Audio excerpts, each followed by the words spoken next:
하루살이라는 곤충이 있습니다. 매우 작은 곤충이죠. 그런데 이 작은 것이 성충이 되고 나면 수명이 1시간에서 한 2, 3일 정도 된다고 합니다. 그래서 사람들이 이 하루살이를 빗대어서 보죠. 덧없는 인생을 비유할 때 사용하기도 하고, 또 그날 겨우 살아가는 그런 삶을 비유해서 말하기도 합니다. 그런 것처럼 영원한 시간을 살아가는, 영원한 시간 속에서 유한한 시간을 살아가는 우리를 비유해서 보면 역시 우리 인생도 하루살이 인생이다, 그렇게 생각해 볼 수 있을 것 같습니다. 그리고 시간이라는 한계 속에서요, 우리 능력의 유한함, 이런 것들 속에서 하나님의 영원한 나라를 이해하고 또 그렇게 살아간다는 게 여간 어려운 일이 아닙니다. 그런데 성경에서는 끊임없이 저와 여러분들에게 이 어려운 것을 자꾸 이야기를 하는 거죠. 영원한 것을 기대해라. 영원히 썩지 않는 것을 기대하고 바라봐라. 그러니까 이 성경에서는 유한하고 이 세상 가운데서 먹고 사는 것에 연연하고 있는 그런 시간의 제약을 받고 있는 우리에게 그 영원한 나라를 자꾸 설명하고 흔들리지 않는, 진동하지 않는 그런 하나님의 영원한 나라를 자꾸 설명하니까 좀 어렵단 말이죠, 우리가. 그렇지만 저와 여러분들이 힘은 들지만 자꾸 성경을 보고 이 세상을 해석하는 관점을 영원한 관점에서, 잠깐 왔다가 살아가는 이 나그네 관점이 아니라 영원히 살 수 있는, 영원히 하나님 앞에서 살아가게 되는 그런 영원한 관점에서 오늘날을 좀 바라보면서, 현재를 좀 바라보면 성경을 이해하는 데도 수월고 우리가 하나님의 뜻 앞에 믿음으로 순종하며 살아가는 데도 훨씬 수월할 것 같습니다. 오늘의 관점에서 보면, 현재의 관점에서 보면 오늘 무슨 우리에게 일이 있게 되면 그것 때문에 다 끝날 것 같단 말이에요. 이거 오늘 손해보면 영원히 다시 돌아오지 않는 기회가 될 것 같고 참 힘들고 어려울 때가 있습니다. 그러면 붙잡지 않을 수가 없어요. 왜? 이거 놓치면 안 되니까. 그러나 만약에 지금 여기 내 눈앞에 있는 것보다 훨씬 좋은 것이 조금 있다가 온다, 아니면 우리에게 주어진다, 이렇게 생각하면 바로 앞에 있는 거 가지고 욕심 부리고 그렇게 살지는 않거든요. 그런데 우리 속에서 현세에만 집착하고 지금에만 집착하다 보니까 자꾸 이런 일들이 우리 가운데 드러나고 나타납니다. 지금 한국교회를 좀 떠들썩하게 하고 있는 소식이 있습니다. 뭔가 하면 정말 존경받고 훌륭하시던 목사님이 계시는데 바른 말씀을 잘 하시고요, 굉장히 올곧은 선비 같은 분이셨어요. 그분의 자녀도 이제 목사님인데 그분이 세습이나 이런 여러 가지 이런 부분들이 있어서 참 훌륭한 말씀, 후배들이 들어야 될 그런 말씀을 많이 하셨는데 교회에다가 40억 정도를 요청을 했답니다. 아들 개척해 나가는데 좀 도와달라고. 근데 교회가 이걸 허락하지가 않았어요. 그러면서 이제 소문이 나서 이제 많은 사람들이 이제 듣고 이런저런 이야기를 하고 있습니다. 그래서 사람들이 역시 누구라도 이 자산 앞에서, 그리고 자녀 앞에서 참 쉽지 않구나라고 이야기를 합니다. 사실 그렇잖아요. 어느 누구도 쉽지가 않은 문제예요. 자녀 앞에서나 또 재산 앞에서, 그렇죠? 그러나 우리가 한번 좀 생각해 보고 싶은 게 있는 거죠.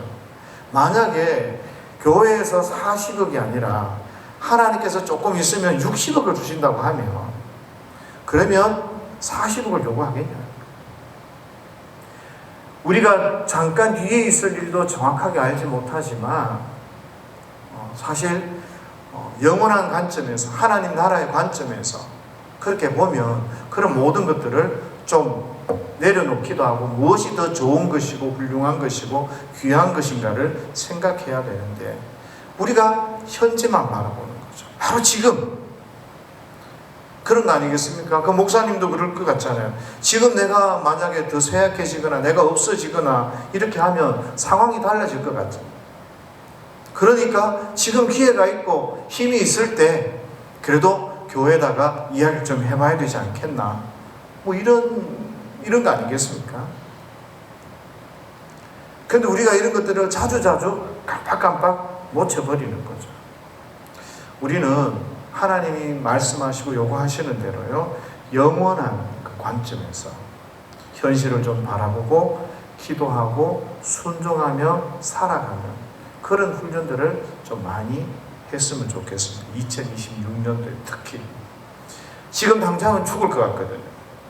이거 아니면은 안 될 것 같은 조급함이 우리에게 있거든요. 그런데 그 순간에서도 하나님이 일하심을 깨닫고 그런 것들을 보고 믿음으로 순종해 나가는 거, 그게 믿음이잖아요. 내 눈에 앞에 보이는 것, 그거 말고 좀 멀리 보잖아요. 멀리.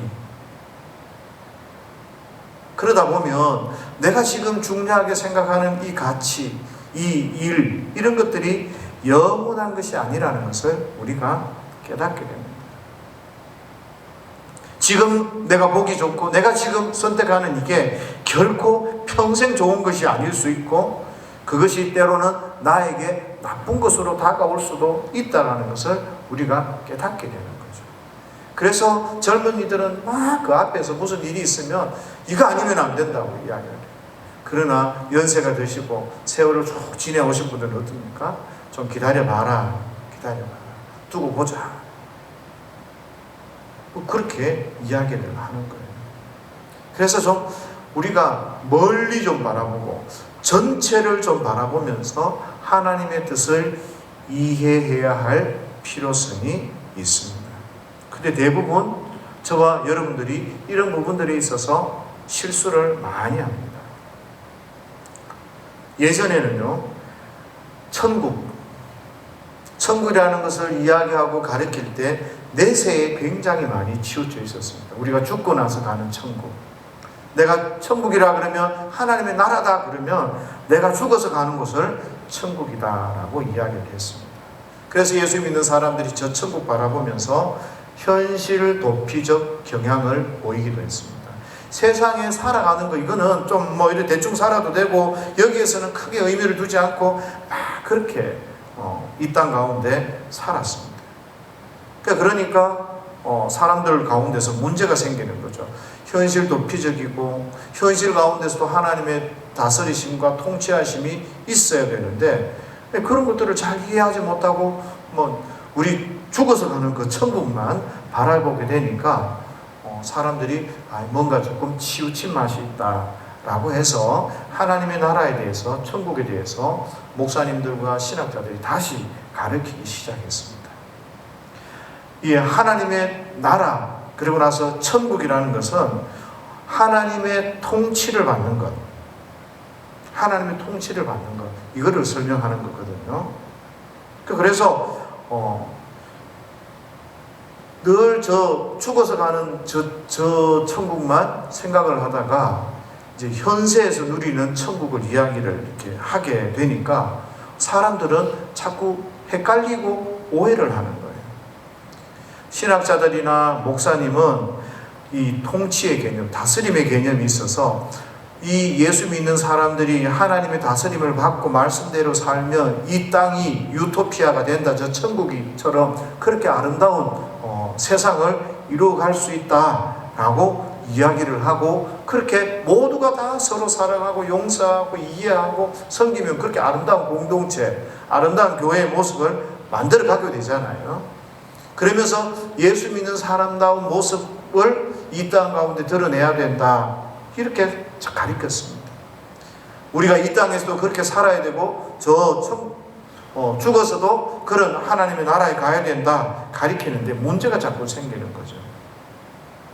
어떤 문제가 생기는가 하면 하나님의 나라라고 하고 천국을 이 땅에서 경험해야 된다고 하는데 그 천국은 기쁘고 행복하고 즐겁고 사랑이 넘쳐야 되는데 이 땅 가운데 그게 잘 안 되는 거예요. 한계가 있는 거죠. 왜 그렇습니까? 개인의 신앙의 한계가 있는 거예요. 처음 예수 믿은 사람은 자기 마음대로 하는 거죠. 그리고 많은 희생을 요구하거나 용서를 요구할 때 그게 잘 안 되는 거죠. 그리고 어떤 사람은 가라지도 있는 거죠. 교회라고 다 똑같은 교회가 아닌 거예요. 예수님을 안 믿고 하나님을 안 믿으면서도 교회에 나온 사람이 있어요. 그러니까 이 사람들 때문에 뭔가 좀 하려고 그러면 방해가 되고, 하려고 그러면 뭔가 문제가 생기고, 이런 일들이 계속 있게 되는 거죠. 왜 그렇습니까? 그게 우리가 이 공간적 불안함이에요. 이 땅을 살아가는 데 있어서 이 육신의 몸을 입고 살아가는 동안에는 이런 일들에 계속해서 부딪히니까 아름다운 공동체, 하나님의 다스리심이 있는 그런 공동체 가운데서도 문제가 있고 어려움이 자꾸 있게 되는 거죠. 그 와중에서 나는 순종하고, 나는 참고 인내하고, 나는 죽이고, 나는 기도하고, 희생하고, 헌금하고, 억울함을 당하고 막 그렇게 사는데 가만히 보니까 나는 행복하지 않는 거예요. 왜요? 자꾸 손해만 보는 느낌이 드니까.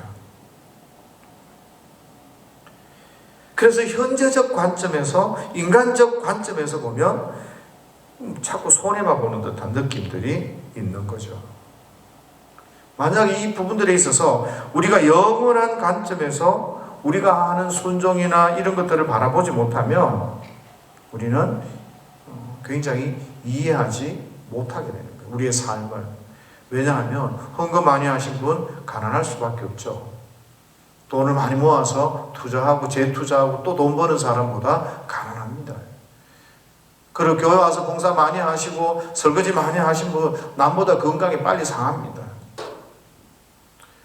교회 열심히 다니신 분 세상의 것 하나 제대로 누리지도 못합니다. 여행도 제대로 한번 못 가요. 그러면서 사람들이 그런 생각하는 거예요. 무슨 하나님의 나라가, 하나님의 통치가 이렇지? 왜 나한테 행복이 없고 기쁨이 없고 즐거움이 없고 나한테는 희생만 있고 어려움만 있고 낮아지는 거라 그러고 자꾸 그런 것만 이야기할까? 이런 생각들을 하는 거죠. 일반적인 어떤 분들은. 그래서 어떤 권사님께서 어떤 목사님이 자기에게 하신 이야기를 깊이 묻고 질문을 하셨어요. 어떤 목사님이 하나님의 나라가 마음속에 있다고 했는데 그런 질문인 거예요. 그 말은 좀 바꿔서 이야기하면 이런 거죠. 천국이 있냐? 천국이 있냐? 나는 행복하지 않는데, 나는 지금 내 모습을 보니까 잘 되는 것도 없고 행복하지 않는데 어려움만 있는 것 같은데 천국이 어디 있지? 라고 묻는 것과 마찬가지거든요. 우리가 이 땅 가운데 천국을 누리고 하나님의 나라를 누리고 죽어서도 천국을 경험하고 하나님의 나라를 누린다고 이야기하는데 이게 도대체 뭐냐? 헷갈리는 거예요. 그리고 권사님의 삶이 고단한 거죠. 이때까지 순종하고 충성하고 살아왔는데 지금 내 모습을 보니까 초라해요. 사람들이 고단해지고 힘이 들면 이런 질문들 가지기에 마련입니다. 근데 한번 생각해 보십시오. 사실요, 이 땅 가운데 살아가면서요, 돈이 없으면 삶이 고단해집니다. 돈이 없으면. 혹시 내 자녀들이 잘 돼가지고 막 나한테 돈을 막 퍼다 주면 괜찮은데, 어떤 사람은 헌금 안 하고 모아서 자기 것만 이렇게 했던 사람은 자기 먹을 것도 좀 있어요. 근데 나는 막 1,000만 원, 5천만 원, 1억씩 막 헌금하고 했는데 남는 게 없는 거죠. 남는 게. 그러면 어떤 생각 나요? 아유, 헌금 괜히 했다. 내가 괜히 이렇게 살았다. 너무 과하게 했다. 그런 후회가 생기는 거죠. 이렇게 된 거 이유가 뭐예요? 하나님의 나라를 제대로 이해하지 못하고 현재의 삶을 영혼의 관점에서 바라보고 해석하는 것이 아니라 지금 당장 내 앞에 있는, 멀리 보지 못하고 내 눈앞에 있는 것만 보니까 이런 문제들이 자꾸 생겨나는 거죠. 하나님의 나라를 간략하게 정리하면 이렇습니다. 하나님의 나라, 천국이라는 것은 하나님이 다스리는 나라예요. 하나님이 통치하는 나라입니다. 이 땅에서 하나님 우리를 통치하시면요, 어때요? 공간의 문제도 있고 육체의 문제도 있고 유한적 이런 많은 문제들이 있습니다. 그래서 건강이나 재물이나 자녀나 이런 문제들에 있어서 자유롭지 못해요. 우리가 하나님의 통치에 순종하면 하나님의 뜻은 이루어져 가는데 내 이 가지고 있는 연약함들, 이런 부분들에 있어서는 문제가 생기는 거죠. 그래서 저와 여러분들에게 정말 중요한 것은요, 이 땅에서는 하나님으로 말미암아 기뻐하는, 하나님으로 말미암아 예수 그리스도로 말미암아 기쁜 그 은혜와 기쁨이 없으면 이 땅 가운데서 하나님의 나라를 누리기가 쉽지 않습니다. 무슨 이야기인가 하면 내가 하나님을 보는 게 기쁘고 즐거워야 되고 내가 하나님의 말씀 앞에 순종하는 게 행복하고 즐거워야 된단 말이에요. 누가 뭐래도 나는 하나님 앞에 설고 하나님 앞에 사는 게 행복하고 즐거워야 이 땅 가운데서 하나님의 통치를 받아 누리고 하나님이 주시는 그 천국을 맛볼 수 있는 겁니다. 그래서 저와 여러분들에게는 이 땅 가운데서는 여전히 희미하겠죠. 늘 기쁘고 즐거운 것도 아니라 어쩔 때는 기쁘다가 어떨 때는 또 괴롭다가 그러면서 희미한 가운데서 하나님을 바라보고 그렇게 하나님이 주시는 은혜와 기쁨들을 띠끔띠끔 조금씩 누리면서 그렇게 이 땅 가운데서는 천국을 누리게 됩니다. 그런데 이 땅 가운데서 완벽한 하나님의 다스림 통치를 꿈꾸면 그거는 조금 오바예요. 그런데 중요한 게 뭐예요? 이 땅이 아니라 우리가 죽으면 내세에서는 하나님이 우리를 통치하시면 우리의 가지고 있던 한계가 다 사라져요. 예수님처럼 여기 나타났다 저기 나타났다가 우리가 다, 그러니까 눈물 없는 것이고 영원한 것이고 하나님을 아는 것이 더 분명해지고 그런 놀라운 은혜 가운데 우리가 들어가게 되는 것입니다. 그러니까 하나님의 나라를 전체적으로 보셔야 돼요. 또 멀리 보셔야 돼요. 이 땅에서 하나님으로 말미암아 기뻐하고 감사하고 하나님의 뜻을 이루면서 순종하면서 우리에게 그 기쁨이 없다면 우리는 신앙생활 하는 데 있어서 좀 어려움을, 문제가 있다고 보시면 될 것 같아요. 어쨌든 하나님의 통치, 하나님의 나라는 단순히 우리의 마음의 위로만 주고 우리의 마음의 즐거움만 있는 것은 아닙니다. 내 마음에, 내 속사람이 하나님의 통치를 받으면서 내가 기쁘고 하나님 때문에 기쁘고 즐겁고 감사하면서 내 마음의 천국이 이루어지면서요, 이런 것들이 마음을 넘어서 현실 가운데서 드러나고 나타나는 거죠. 예수 믿는 사람들의 모습이 또 예수 믿는 사람으로서 아름다운 영향력들을 끼쳐나가는 거죠.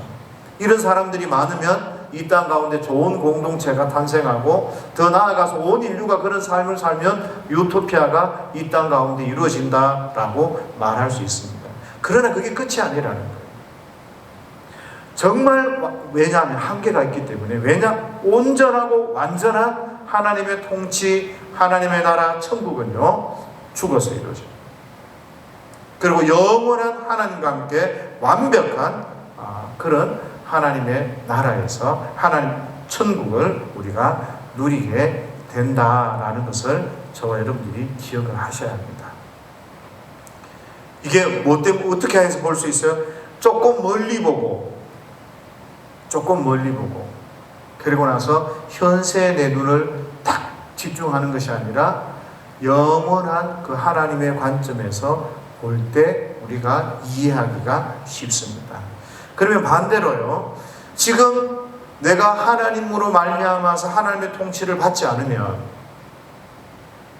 그래서 내가 천국이 이루어지지 않으면 우리가 죽어서 가는 저 천국이 너무 힘들지 않을까라는 생각도 해보게 되는 거죠.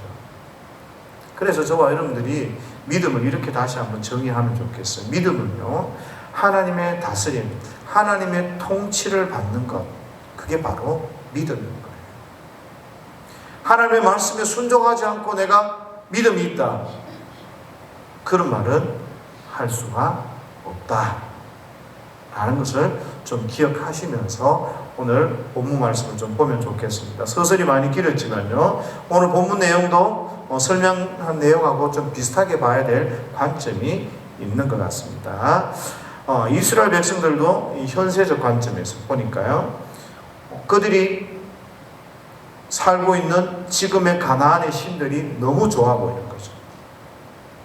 하나님과 이방 그 우상들의 차이를 모르겠어요.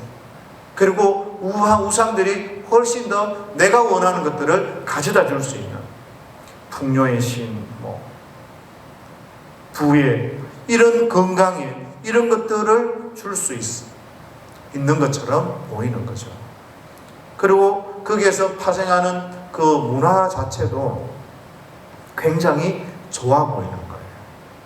그리고 특히나 블레셋이 가지고 있는 철병거 같은 것들, 이런 것들이 모든 나라와 민족으로부터 자기들을 지켜줄 것 같은 그런 착각 속에 이스라엘 백성들이 빠져 있습니다.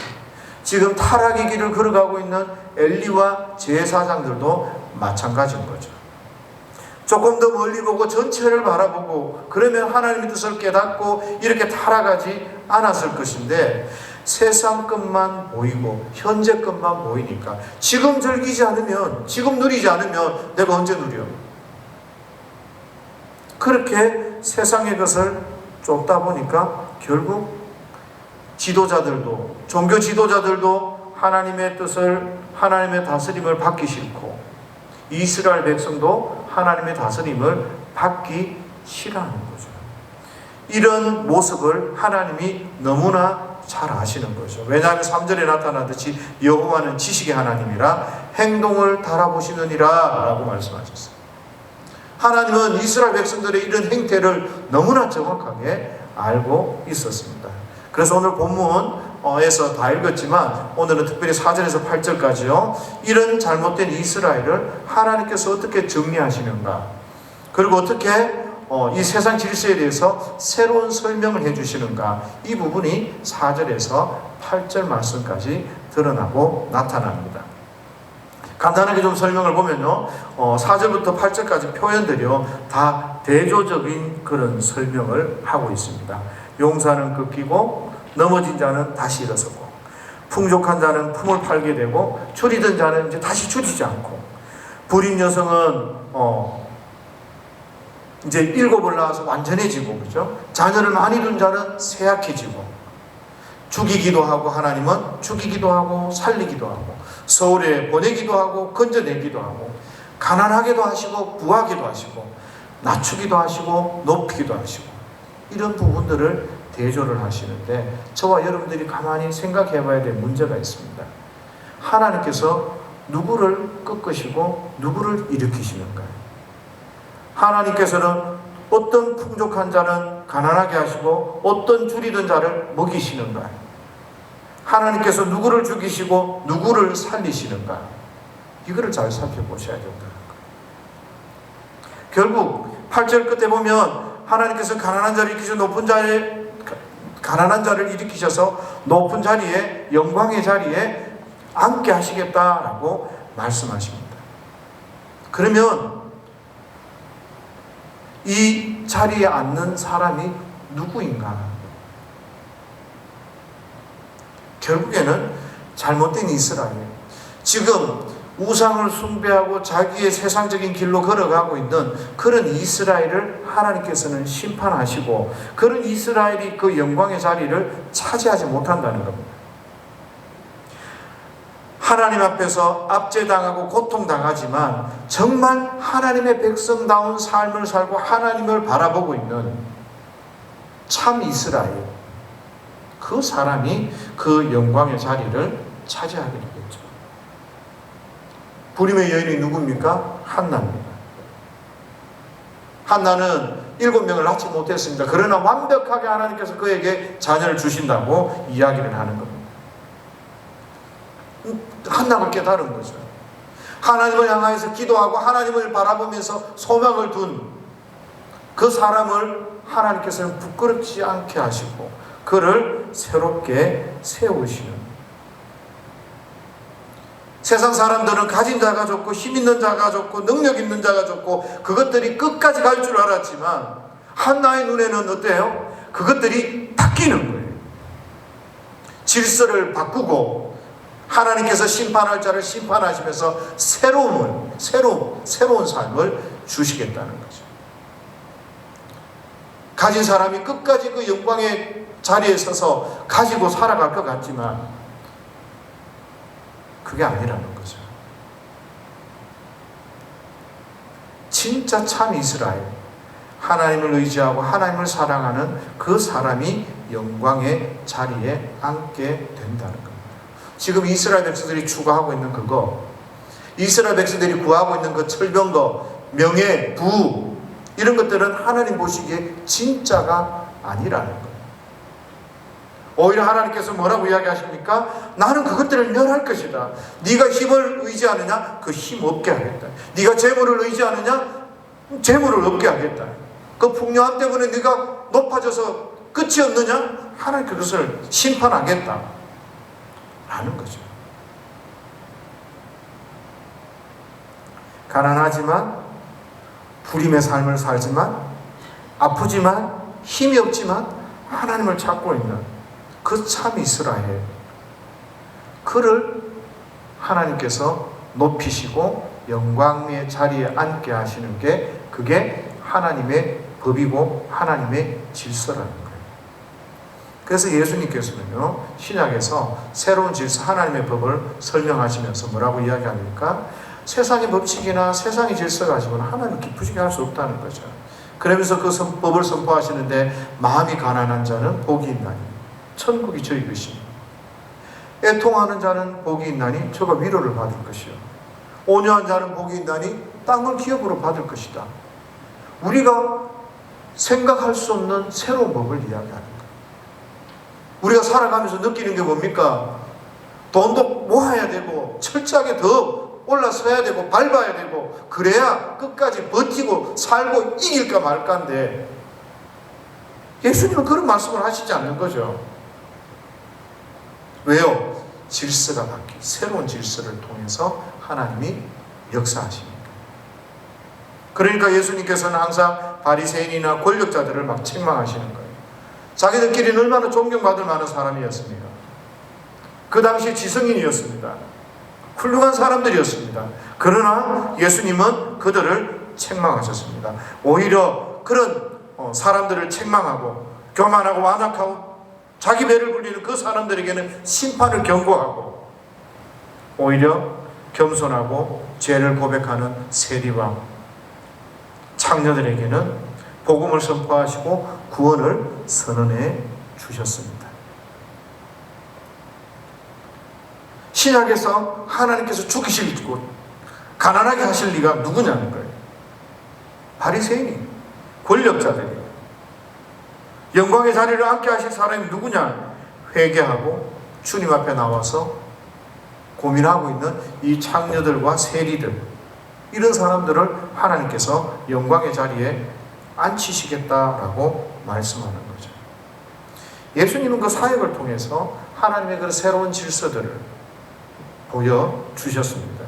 세상의 가치, 세상의 생각, 세상의 것, 이런 거하고는 완전히 좀 다르다는 거죠.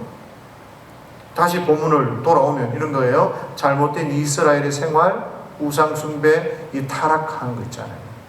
그들이 가지고 안전하게 생각하는 부, 이런 것들 다 좋은 것처럼 보였지만 그것을 따라가는 삶은 어떤 삶이에요? 하나님 앞에 심판받는 삶인 거예요. 그것이 좋은 것처럼 보여서 그것을 쥐고 싶지만은 그것은 불순종의 삶이라는 겁니다. 세상적이고 자기중심적이에요. 그 하나님 뜻이 아니라는 거죠. 영혼의 시각에서 바라보면, 좀 멀리 바라보면 그 사람들이 그렇게 바둥바둥 잡으려고 하는 것들이 아무것도 아닌 거예요. 오히려 그것이 심판의 대상이 되고 불순종의 삶으로 드러나고 나타나는 거죠. 우리 이런 거 어떻게 느낄 수 있는가? 이런 거 있잖아요. 열심히 부부지간에 일을 해서 돈을 벌었어요. 정말 사랑하면서 아끼면서 열심히 일해서 돈을 벌었어요. 그 돈을 많이 버니까 이 남편이 다른 생각을 안 해요. 그 일한다고 손이 부르터서 화장품 한번 제대로 못 발라서 늙은 자기 조강지처는 예쁘지가 않고 다른 사람이 예쁜 거예요. 그래서 우리가 생각하잖아요. 돈이 많다고 해서 그게 다 좋은 게 아닌 거예요.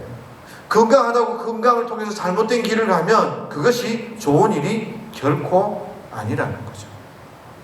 오늘 이스라엘의 가치가 그런 거죠. 내 눈에 보이는 문화, 안전, 좋은 것, 그것이 자기들을 지켜줄 줄 알았다는 거예요. 그런데 하나님께서는 이스라엘을 심판하십니다. 이스라엘을 뒤엎으시는 거죠. 왜요? 왜 하나님께서 이스라엘을 심판하고 뒤엎으십니까?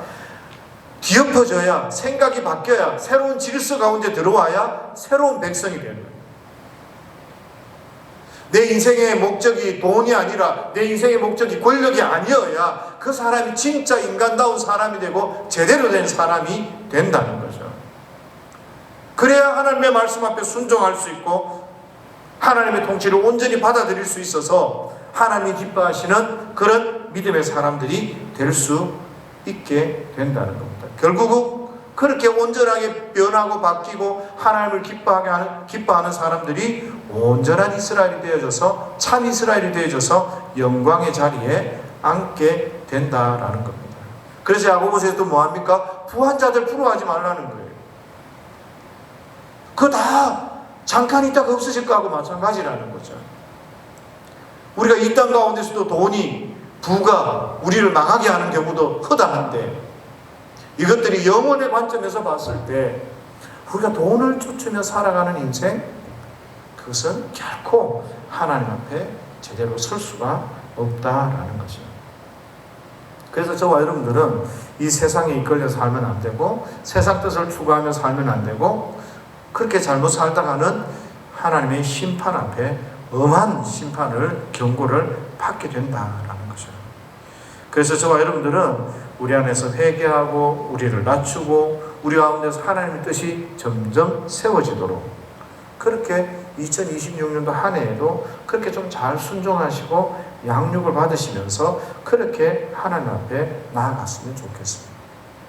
한나는 4절에서 8절 말씀까지를 통해서 이런 것들을 찬양하고 하나님께서 이런 모든 일들을 행하시고 새로운 질서 가운데서 하나님께서 우리에게 새로운 삶을 살아가기를 원하시는 것을 깨닫고 그가 약했던 것도 그가 불임의 자리에 있었던 것도 그가 힘든 자리에 있었던 것도 오히려 그것이 감사와 영광의 은혜의 자리였다는 것을 고백하게 되는 것입니다. 그래서 오늘 저와 여러분들이 2026년도를 한 해 살아가면서 한나의 기도에 나타나는 것처럼 좀 앞에 있는 것만 보는 것이 아니라 저 멀리 있는 것들 바라보면서 하나님의 질서는 이 세상의 질서와는 차원이 다르다. 왜요? 하나님은 영원에 계신 분이고 우리는 요 현세 요것만 보는 사람. 그래서 내가 좀 연약하고 또 때로는 힘이 없고 때로는 억압을 당하고 그렇지만 그것이 오히려 하나님의 도우심을 받고 하나님과 함께 하신 은혜를 경험할 수 있기 때문에 훨씬 더 배부르고 주님 앞에 기도하지 않고 하나님을 의지하고 그렇게 사는 사람보다 힘이 있고 권력이 있어서 주님 앞에 무릎 꿇지 않는 하나님을 의식하지 않는 사람보다 훨씬 더 복되고 귀하다는 사실을 깨달으시면서 그렇게 한 해 믿음으로 저와 여러분들이 살아갈 수 있기를 예수님의 이름으로 축복합니다.